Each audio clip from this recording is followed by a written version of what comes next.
Excellences, Mesdames et Messieurs, bonjour à tous.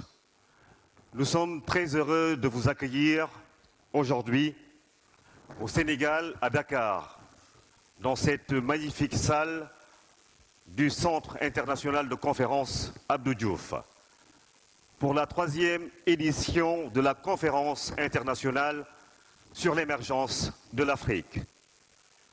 Les 2 premières éditions en Côte d'Ivoire ont permis de définir les spécificités du modèle d'émergence pour l'Afrique, les opportunités, mais également les défis à relever par ce continent pour implanter ce modèle.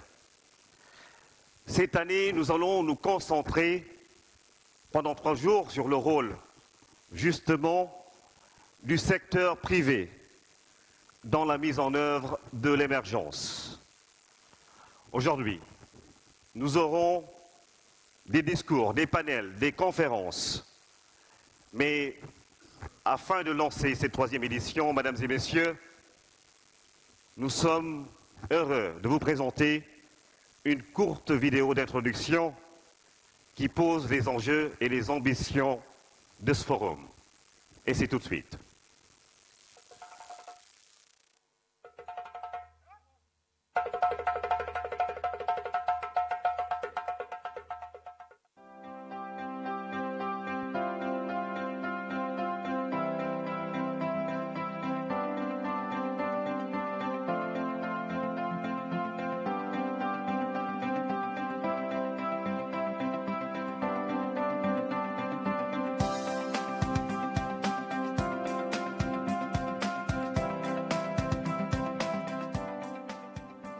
Afin d'améliorer le niveau de vie des populations, de nombreux pays africains se sont engagés dans une démarche plus volontariste et ambitieuse à travers la définition et la mise en œuvre de plans d'émergence.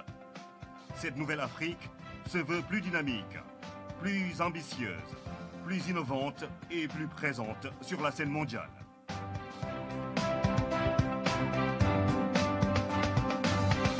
Ces rencontres constituent une opportunité pour mener des réflexions approfondies sur l'avenir du continent africain.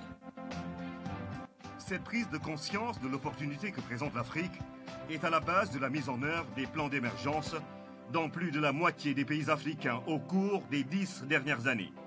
Et les résultats sont visibles dans plusieurs domaines, notamment les infrastructures, l'agriculture, l'énergie, l'éducation, la santé, l'innovation technologique. Ces approches novatrices dans la conduite des politiques de développement ont été fortement inspirées par les expériences des pays qui ont réussi leur processus de transformation structurelle. I would like to thank the organizers for this invitation. I believe Je pense qu'il y a eu beaucoup d'expériences qui ont été partagées et qui permettent d'aller vers le développement d'un pays, qui permettent à certains pays de passer d'un pays développement ou vers un pays économie moyenne. Je pense que tous les pays peuvent le faire. Il faut simplement que, tout d'abord, que ces pays puissent avoir l'accord, l'engagement de leur gouvernement pour changer l'économie d'un pays et aussi de travailler sur la stabilité et la bonne gouvernance. Une fois que ceci est mis en place, le reste va suivre. Je vous remercie.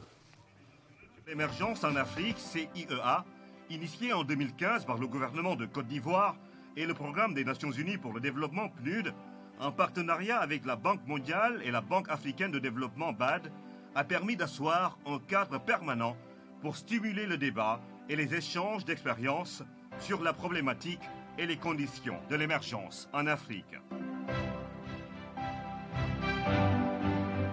C'est avec plaisir que je prends part à nouveau à la conférence internationale d'émergence de l'Afrique. La déclaration d'Abidjan, à l'issue de la première conférence, a retenu le concept d'émergence comme le résultat d'un processus de mise en œuvre d'un ensemble de réformes structurelles de grande envergure et d'investissements publics et privés, bien ciblés dans un cadre macroéconomique stable et planifié.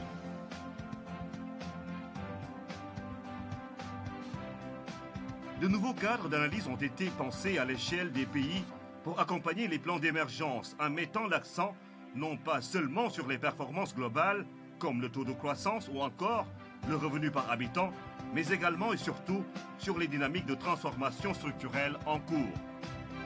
En analysant les premiers résultats de la mise en œuvre des plans d'émergence, deux catégories de pays se distinguent en Afrique. D'une part, les pays qui sont les plus avancés dans la marche vers l'émergence. À travers les années, ils ont su s'appuyer sur une ambition forte et partagée, bâtir un cadre institutionnel inclusif et initier une dynamique soutenue. Il s'agit notamment de l'Afrique du Sud, du Botswana, du Cap-Vert, du Maroc, de Maurice, du Rwanda et des Seychelles. D'autre part, les pays qui, dans la dernière décennie, ont connu des avancées rapides dans leur trajectoire vers l'émergence. Il s'agit de la Côte d'Ivoire, de l'Eswatini, de l'Éthiopie, du Ghana, du Kenya, du Lesotho, du Mozambique, du Nigeria, de Sao Tomé et Principe, de la Zambie et du Sénégal.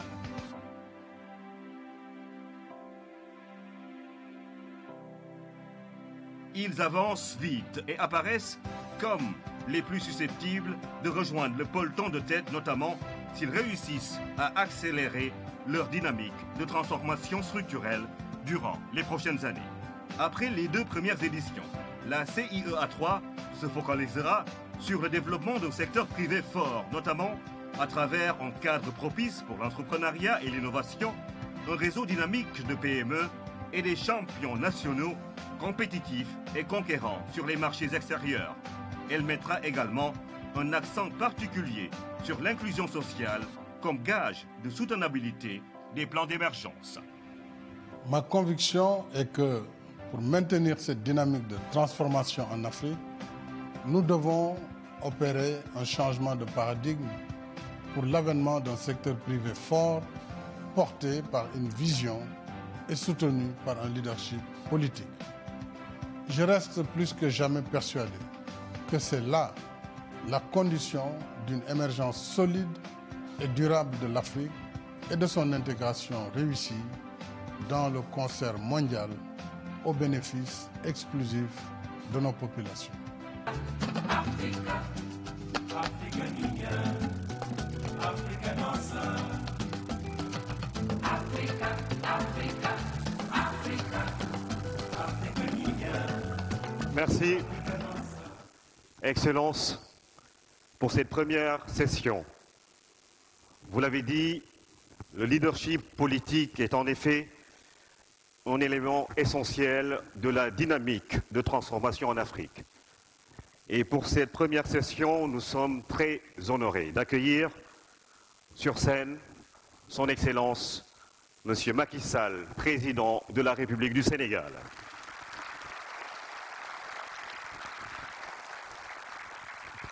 Son Excellence, M. Ibrahim Boubacar Keïta, président de la République du Mali.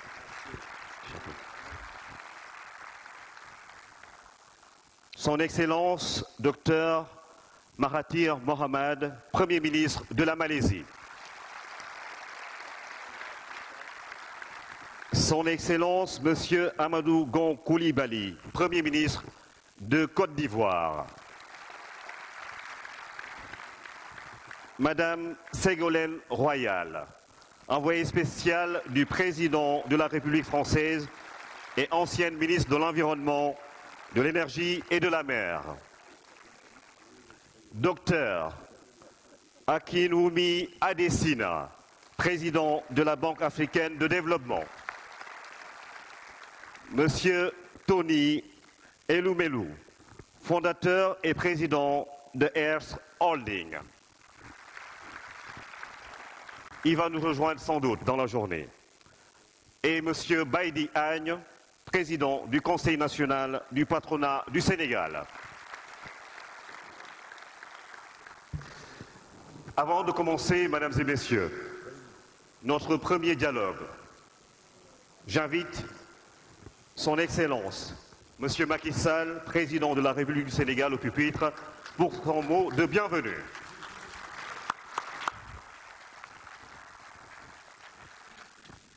Merci, c'est bon.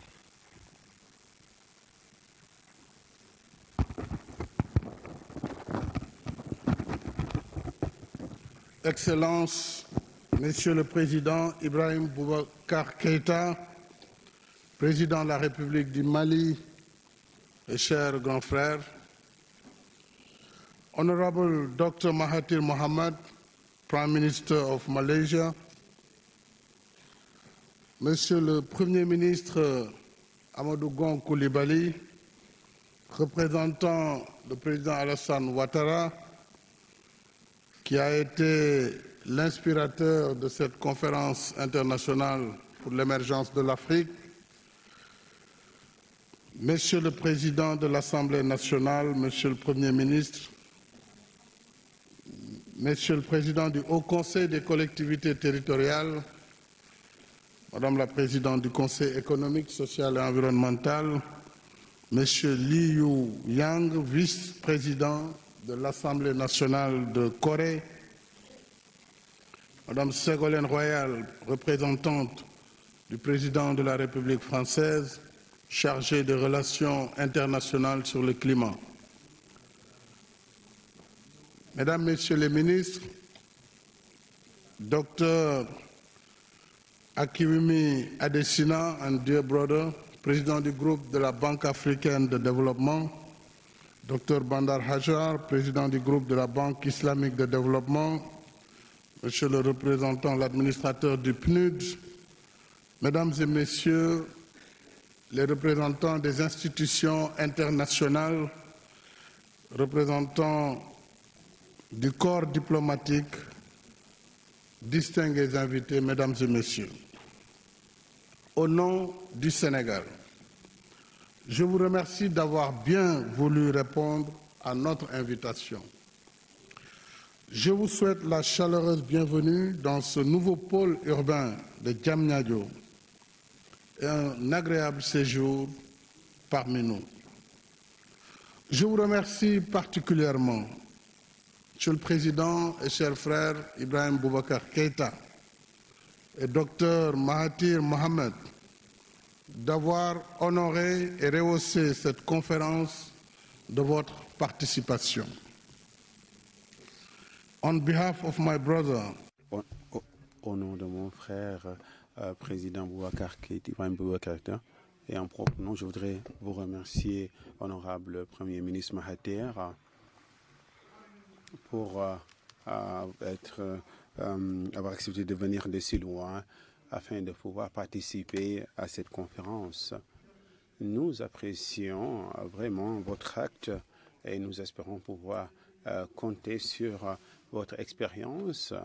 Nous espérons vous entendre ainsi que votre vision en tant que père fondateur de la Malaisie moderne. Les Nations Unies pour le développement, le PNUD, la Banque africaine de développement, la Banque mondiale, pour leur précieux soutien à l'organisation de cette troisième conférence internationale sur l'émergence de l'Afrique. Nous sommes réunis ici, animés d'une foi solide, la foi en une Afrique qui refuse la fatalité du sous-développement. Une Afrique fermement décidée à prendre son destin en main pour entrer enfin dans l'ère de l'émergence et du développement. Plus que tout autre, l'Afrique est le continent qui a le plus subi le poids écrasant de l'histoire. Mais malgré ce fardeau handicapant, nous sommes résolus en gardant la mémoire du passé. Nous sommes donc résolus à regarder l'avenir et à aller de l'avant. Ce faisant, nous avons à l'esprit que le développement ne peut se construire par l'aide internationale. et que l'émergence ne se décrète pas, mais se conquiert par une vision et des actes de tous les jours. C'est pourquoi nous voulons d'abord compter sur nos propres efforts, mais aussi sur la vitalité des partenariats équilibrés, respectueux des intérêts de toutes les parties, et donc mutuellement bénéfiques. Voilà l'Afrique que nous voulons bâtir, une Afrique debout, en marche, d'un pas ferme vers le progrès. Dans cette Afrique en construction, les gouvernements sont à la tâche. La jeunesse instruite et créative entreprend et réussit. Des hommes et des femmes d'affaires s'activent, investissent, créent des emplois et de la richesse. Notre responsabilité d'aujourd'hui, c'est de labourer le champ de tous les possibles pour conforter cette dynamique d'émergence et de la rendre irréversible. Il n'y a pas d'autre alternative et c'est le sens même de l'histoire. Tous les peuples sont passés par là. Et l'expérience récente des pays asiatiques, dont la Malaisie est un exemple vivant, en témoigne. Il n'y a aucune raison que nos pays, c'est-à-dire les pays d'Afrique, ne puissent faire de même en restant optimistes et combatifs. Voilà la raison d'être de cette conférence. Offrir une plateforme de réflexion, d'analyse, d'échange d'expériences et de confrontation de points de vue sur nos forces, nos faiblesses et les mutations à opérer pour gagner le pari de l'émergence. Voilà pourquoi nous associons à ce rendez-vous de l'Afrique avec elle-même des pays amis hors du continent, des experts, des académiciens, des membres de la société civile, des hommes, des femmes d'affaires et de libres penseurs. Chaque point de vue compte. Le thème de cette conférence porte sur émergence, secteur privé et inclusivité. Le sujet est vaste. Il suggère plusieurs questionnements sur les conditions mêmes de l'émergence, la mobilisation des ressources pour le financement du développement, l'accès au crédit, le rôle de l'État, la place du secteur privé dans le développement, les rapports entre secteur privé national et secteur privé international, et enfin, sans être exhaustif, les inégalités sociales. D'où la question sur la finalité même de la croissance et le rôle de l'État dans l'inclusion sociale. En Afrique, le financement public reste encore la principale ressource lorsqu'il s'agit de réaliser de grands projets structurants. Autoroutes, projets routiers, portuaires, aéroportuaires ou énergétiques. Pour nos pays, la première équation à résoudre est de savoir où trouver l'argent utile pour réaliser ces grandes infrastructures, certainement dans le budget national, par la mobilisation de l'impôt, ce qui requiert deux impératifs au moins. D'abord, lutter pour l'acquittement équitable de l'impôt par tous les redevables, y compris en limitant le congé fiscal abusif. L'impôt doit être payé là où l'activité crée de la richesse et du profit. Selon les estimations de la Commission indépendante pour la réforme de l'impôt international sur les sociétés, chaque année, entre 40 et 80 milliards de dollars de taxes échappent au continent africain. il faut en finir avec l'immunité fiscale indue. Si l'impôt dû à l'Afrique était payé, le débat sur l'aide publique au développement ne se poserait pas. L'Afrique est donc fondée à réclamer plus d'équité entre les droits légitimes de l'investisseur et ses obligations fiscales vis-à-vis du pays hôte. Ensuite, il convient d'agir plus fermement contre l'évasion fiscale et les flux financiers illicites. Au titre de mon mandat de président en exercice du NEPAD, j'ai souvent porté ce message au sommet du G7 et du G20 pour une meilleure coopération internationale dans ce sens.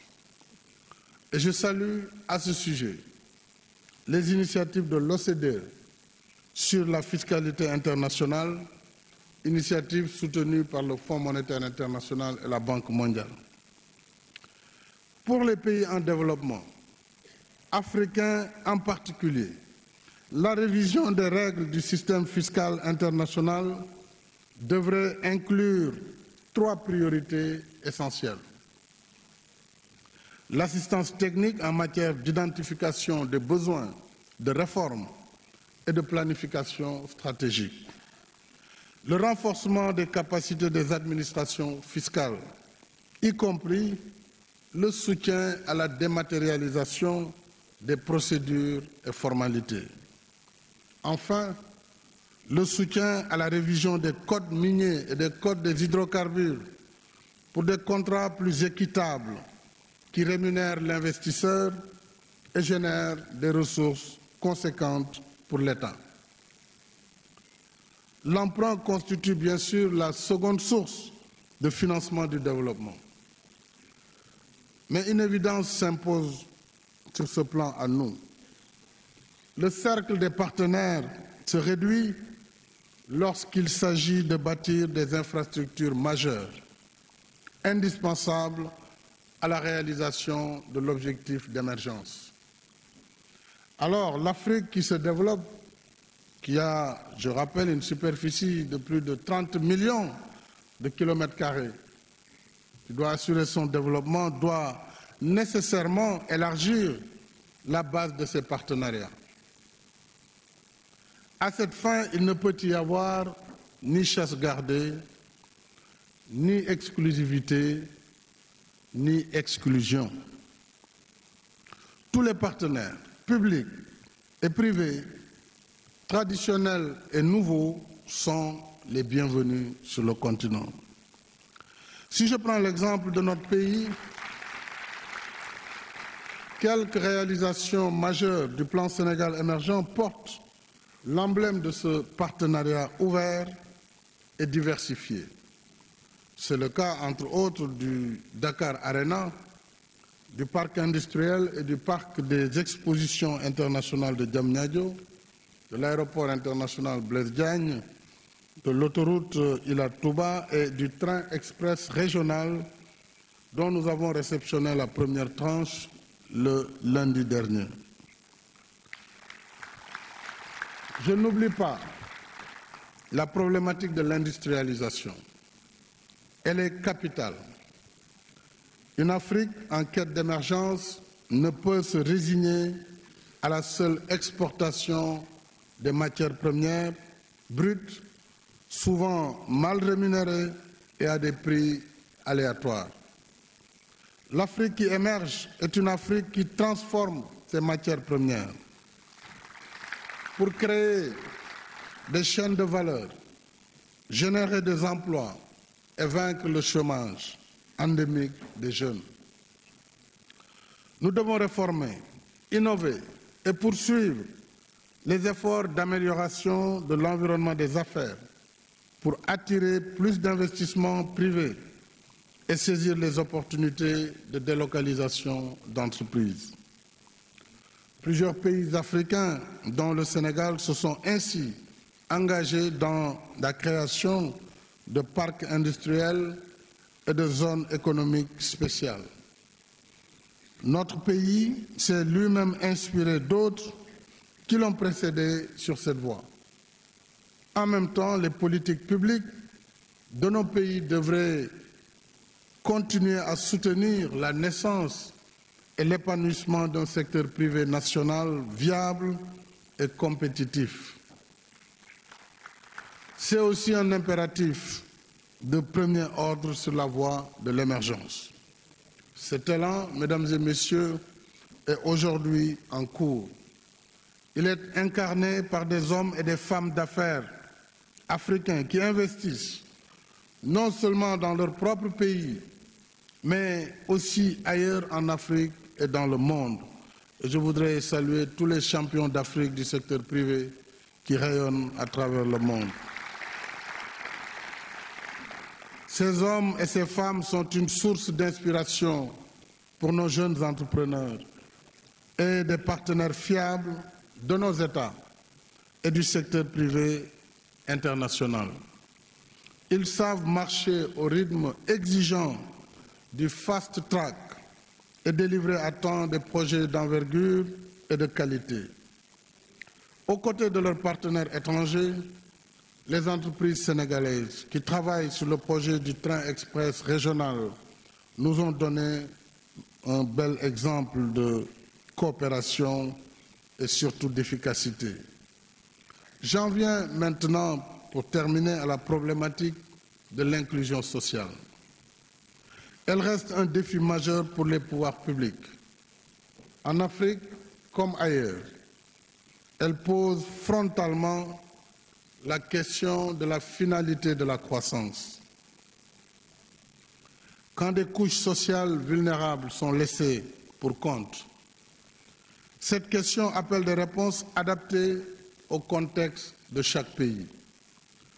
Dans notre propre cas, nous avons mis en place des initiatives et programmes novateurs comme la couverture sanitaire universelle ou couverture maladie universelle, mais également un programme d'appui à travers des bourses de sécurité familiale, le programme d'urgence de développement communautaire que nous avons lancé avec le soutien du PNUD, qui a 4 composantes principales qui constituent le dénominateur commun des grandes difficultés du monde rural, à savoir l'absence d'eau potable, l'absence d'électrification rurale, l'absence de pistes de désenclavement et le nécessaire allègement des travaux domestiques des femmes. Nous avons donc apporté des réponses pour l'accès à l'eau potable en milieu rural, l'accès à l'électricité en milieu rural. Et nous travaillons pour un accès universel d'ici 5 ans sur ces 2 dimensions essentielles du développement, mais également le désenclavement des territoires de l'intérieur et surtout l'allègement de la pénibilité du travail des femmes en milieu rural. Ça, c'est le PUDC. Nous avons d'autres programmes comme le PUMA, destiné aux zones frontalières, mais nous avons surtout un nouvel instrument qui s'appelle la délégation à l'entrepreneuriat rapide pour les femmes et pour les jeunes, ceci pour soutenir l'auto-emploi. Finalement, j'ai l'intime conviction qu'au-delà des ressources, certes nécessaires dans la quête de l'émergence, il nous faut d'abord, pour gagner ce pari de l'émergence, un état d'esprit. Un état d'esprit qui refuse la fatalité du sous-développement. Un état d'esprit qui bouscule les certitudes, qui remet en cause les idées reçues, qui requiert de l'audace et une culture assidue du résultat. La quête de l'émergence procède ainsi d'une vision à long terme et d'un engagement qui traduit cette vision en actes. Croire en nous-mêmes, définir nos propres priorités, engager nos ressources et nos intelligences, mobiliser des partenariats mutuellement bénéfiques, voilà ce qui doit être notre quotidien pour forger par nos propres mains le destin d'une Afrique émergente et prospère. Les défis sont là, immenses. Nous ne les ignorons pas. Mais le champ des possibles pour relever ces défis est encore plus grand. Pour un continent riche de ses ressources humaines et naturelles. En dépit de toutes les contingences, je suis fermement convaincu que l'heure de l'Afrique a sonné. Et que rien ne doit entraver notre marche résolue vers l'émergence et la prospérité. Gagner le pari de l'émergence est à notre portée. Je déclare ouverte la 3e conférence internationale pour l'émergence de l'Afrique. Je vous remercie.